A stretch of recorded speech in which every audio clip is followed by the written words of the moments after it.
Então, gente, após estudarmos a pré-história, o segundo tópico da apostila de História do primeiro ano vai trabalhar o estudo das primeiras civilizações.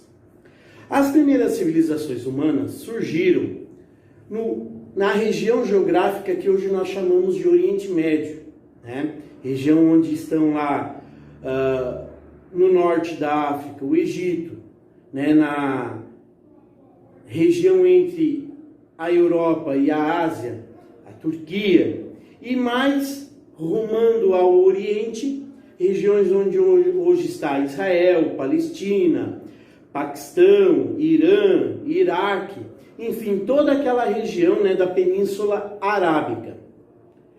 Então, ali nesse território foram se formando as primeiras civilizações humanas.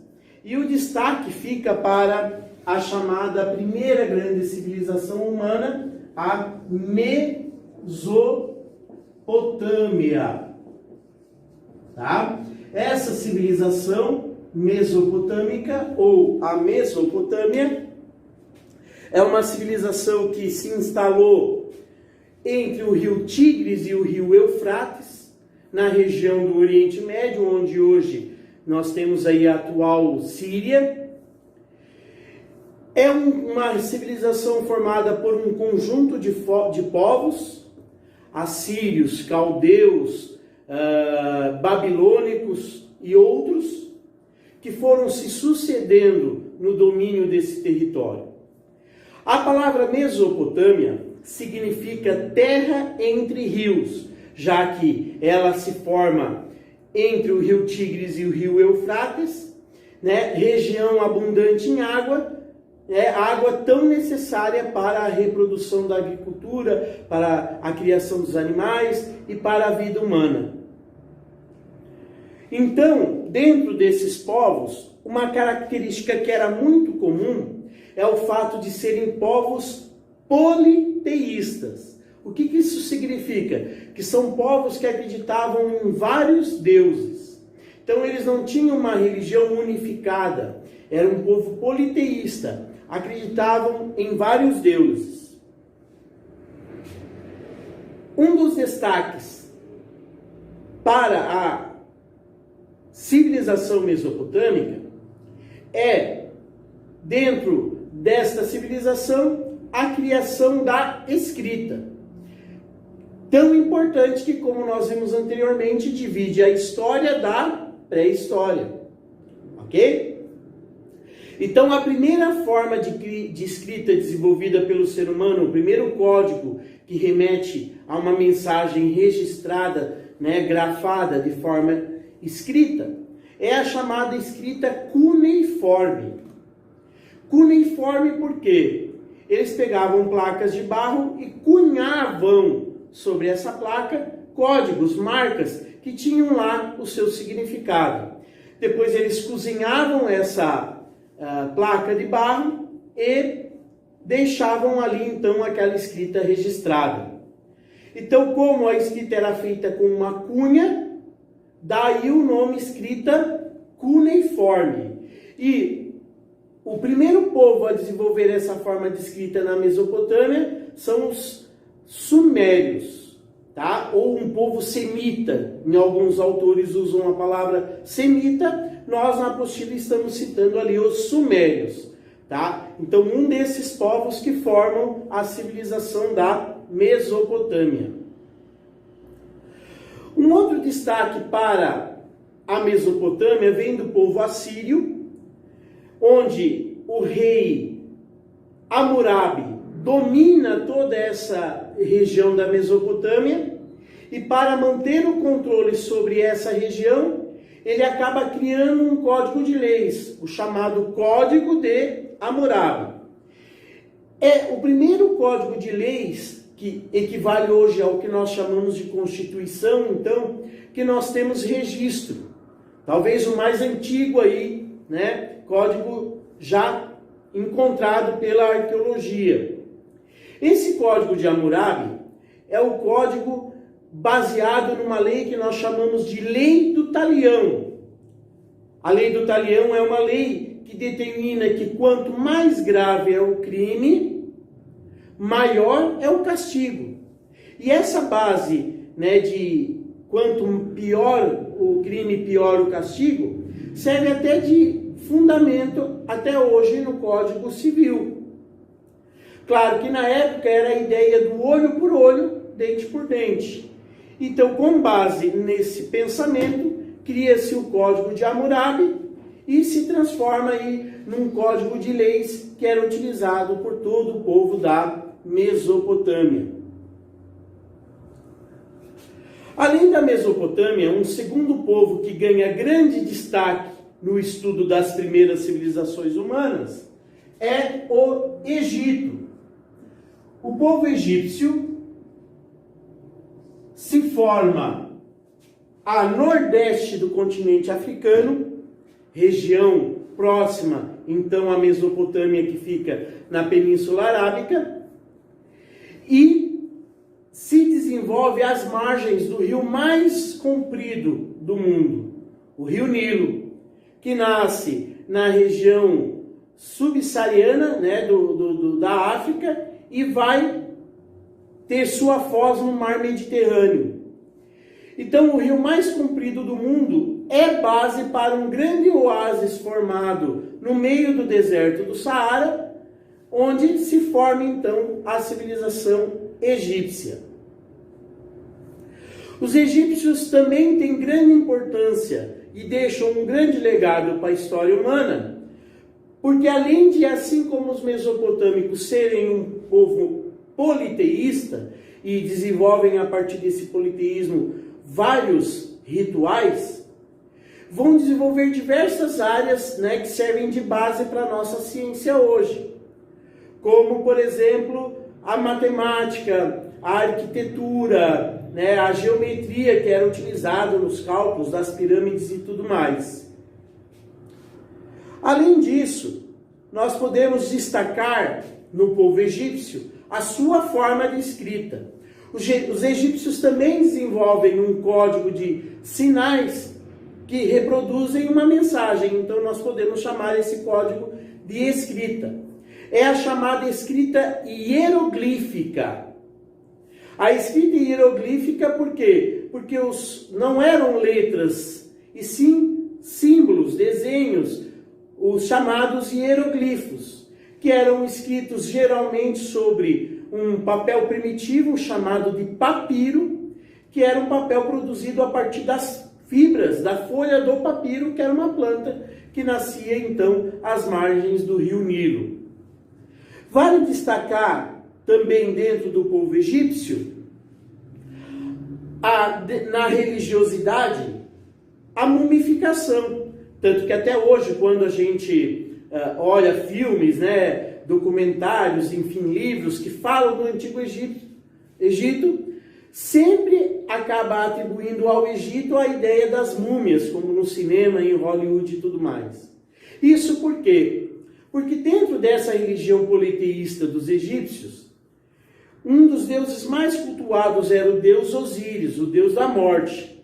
Então eles acreditavam que a pessoa, depois de morta, precisava ser preservada para que depois ela retornasse à vida em algum momento.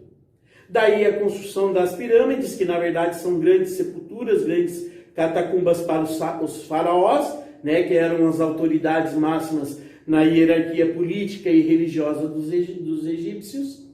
E também o rito da mumificação. Rito esse que também é importante até no desenvolvimento de diversas substâncias químicas que nós utilizamos até hoje.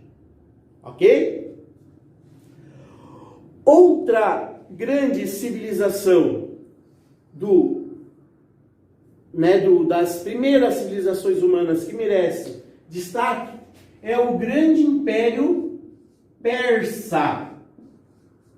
Império esse que vai se formar mais ao oriente da Mesopotâmia, mas que vai conquistar todo o território mesopotâmico da Península Arábica, avançando inclusive ao território do Egito e às regiões, algumas regiões, né, da Europa.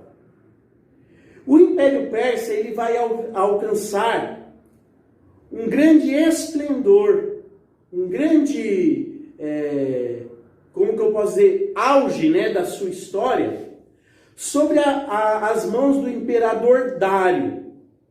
Este imperador, para manter a unidade do Império Persa, vai construir diversas obras, como estradas, vai desenvolver a língua, e um dos principais marcos é a moeda. Vai ser cunhada uma moeda chamada de Dárico, em homenagem ao imperador Dário, que inclusive reproduzia ali a imagem do imperador na moeda. Então, como essas populações passavam a comercializar com uma moeda única, isso acaba ajudando no desenvolvimento, né, dessas civilizações, porque estimula o comércio. Ainda dentro desses grandes povos da Mesopotâmia, do Egito e do Império Persa, outros pequenos povos merecem atenção e destaque na nossa apostila, no nosso questionário para a prova. Um desses povos é o povo fenício. Os fenícios foram os primeiros grandes navegadores da antiguidade.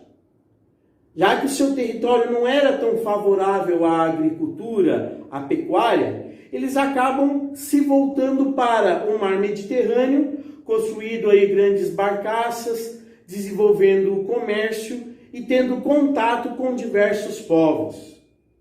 Por isso, os fenícios acabam se tornando um povo importante na história humana, principalmente para a nossa civilização ocidental.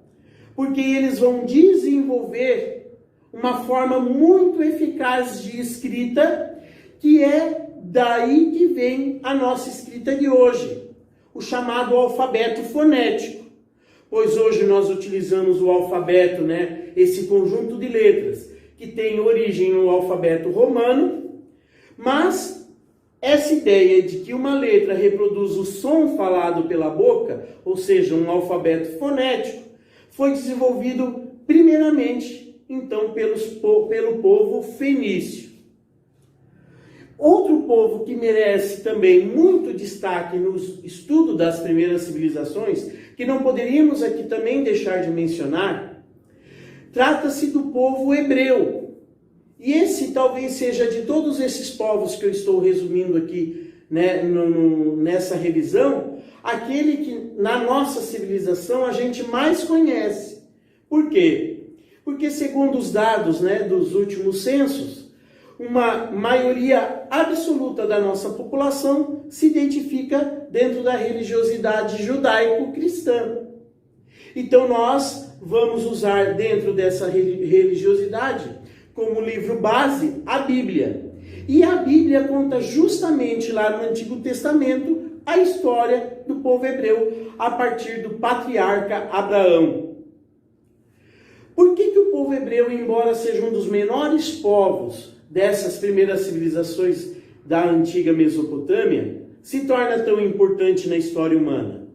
Porque de todos esses povos, uma característica comum, como eu tinha citado anteriormente, era o fato de eles serem politeístas. E o povo hebreu se destaca por ser aí, desses povos, um povo que tem uma religião predominante monoteísta.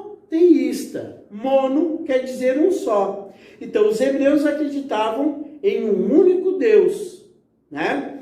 Que é o patriarca das religiões hoje, do judaísmo, do catolicismo, enfim, do cristianismo como um todo. Também é patriarca da religião islâmica, que é a religião que mais tem em número de pessoas praticantes no mundo. Então, esse é o grande legado deixado pelo povo hebreu, pela Palestina. Por quê? Porque toda a fundamentação ética e moral baseada na religiosidade judaico-cristã permeia a nossa sociedade ocidental hoje. Vale destacar também que este pequeno povo hebreu foi dominado diversas vezes pelos povos vizinhos. E dentro desses domínios, o mais marcante vai ser o domínio do Egito. Num período de seca, o povo hebreu se desenvolve às margens do Rio Jordão, acaba migrando, né, da Palestina para o Egito em busca de melhores condições de vida. E nesse processo, há uma história onde o Egito acaba dominando o povo hebreu e tornando esse povo escravo. O Antigo Testamento vai narrar muito bem a história de libertação desse povo, quando lá no livro do Êxodo narra a história de Moisés, livro do Êxodo, do Deuteronômio. E lá mostra então que Moisés liberta este povo e ruma com este povo no deserto durante aí 40 anos, até que eles conseguem se restabelecer novamente no território onde hoje é Israel, onde hoje é a Palestina. Então o Êxodo fica conhecido como esta fuga do povo hebreu em relação ao Egito, sobre a tutela, sobre o comando do então profeta Moisés. Então, aqui se faz um resumo das primeiras grandes civilizações. Nós encerramos essa explicação destacando ainda dois grandes povos que aí culturalmente são com certeza a base da nossa civilização ocidental. Até porque a própria religião judaico-cristã só chega a nós por conta desses dois povos. Estamos falando do povo romano, né, que forma lá o grande império da antiguidade, e o Império Romano é inspirado pela Grécia Antiga. Então estamos falando da cultura greco-romana. Da Grécia Antiga se desenvolve a filosofia, se desenvolve, se cria as notas musicais, a filosofia que nós estudamos até hoje surge na Grécia Antiga. Mas o principal legado, provavelmente para nós, de forma prática hoje, dos gregos, é a nossa forma de política. Hoje nós adotamos, na grande maioria dos países do mundo, um sistema chamado de sistema democrático, de democracia. E a democracia surge na história humana a partir dos conselhos democráticos de Atenas, na Grécia Antiga. Vale destacar que a Grécia não era um grande estado unificado. A Grécia Antiga era formada por cidades independentes, as chamadas cidades-estados, as polis. Sendo dessas polis que formavam a Grécia Antiga, as principais, Esparta e Atenas. Foi um povo que se desenvolve muito politicamente, culturalmente, criam os esportes, né? A Olimpíada, até hoje, vem da palavra Olímpia ou Olimpo, que remete à mitologia grega. Então é um povo que deixa um legado cultural muito grande para a nossa civilização, principalmente a civilização ocidental. Outro povo que merece destaque, que encerra esse ciclo das civilizações antigas, é o povo romano. Roma foi fundada com base em assentamentos de povos latinos, onde hoje é a capital, né, da Itália, a capital do grande império formado pelo povo romano, que foi o maior império da antiguidade e durou praticamente 1000 anos. Então, um dos maiores impérios da antiguidade e um dos mais duradouros da história humana. O Império Romano, formado então por esses latinos, né, que tinham como sede Roma, vai conquistar todo o território, né, do mar Mediterrâneo, praticamente todos os lados, desde a Península Ibérica na Europa até a Península Arábica, norte da África e praticamente toda a Europa. Durante esses 1000 anos, em algum momento foi subordinada ao domínio do imperador romano.